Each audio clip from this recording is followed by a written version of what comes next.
Hi every one. As A consultant നമ്മൾ ഒരുപാട് ക്ലയൻസിനെ deal ചെയ്യാറുണ്ട്. അതുപോലെ തന്നെ ഒരുപാട് സ്റ്റാഫിനെയും കാണാറുണ്ട്.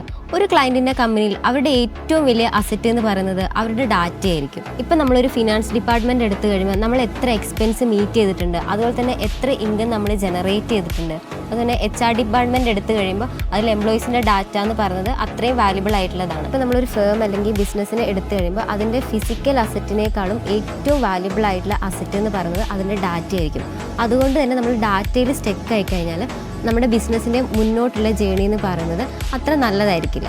അതുകൊണ്ട് തന്നെ നമുക്ക് അതിൽ ഇപ്പോൾ ഈ സ്റ്റെക്ക് ആവാതിരിക്കാൻ നമുക്ക് ചെയ്യാൻ പറ്റുന്ന ഒരു കാര്യം എന്ന് പറയുന്നത് നമ്മുടെ ഓർഗനൈസേഷൻ്റെ സ്ട്രക്ചർ അതിൽ ഏറ്റവും കൂടുതൽ ഫോക്കസ് ചെയ്തിട്ട് ഒരു സ്ട്രക്ചർ പ്രോപ്പർ ആയിട്ടുള്ള രീതിയിൽ നമ്മൾ ഡെവലപ്പ് ചെയ്യുക എന്നുള്ളതാണ്. നമ്മളിപ്പോൾ ഒരു ഓർഗനൈസേഷനെ എടുക്കുന്ന സമയത്ത് അതിൽ ആർക്കാണ് റിപ്പോർട്ട് ചെയ്യേണ്ടത്, അതുപോലെ തന്നെ ഒരു ഡിപ്പാർട്ട്മെൻറ്റ് എടുക്കുന്ന സമയത്ത് ആ ഡിപ്പാർട്ട്മെൻറ്റിന് ആരാണ് അക്കൗണ്ടബിൾ അല്ലെങ്കിൽ ആരാണ് റെസ്പോൺസിബിൾ എന്ന് പറയുന്നത് ഏറ്റവും ഇമ്പോർട്ടൻ്റ് ആയിട്ടുള്ള ഒരു കാര്യമാണ്. അതുകൊണ്ട് തന്നെയാണ് പറയുന്നത് നമ്മുടെ ബിസിനസ്സിൻ്റെ ഏറ്റവും വലിയ അസറ്റ് എന്ന് പറയുന്നത് നമ്മുടെ ഡാറ്റ തന്നെയാണ്.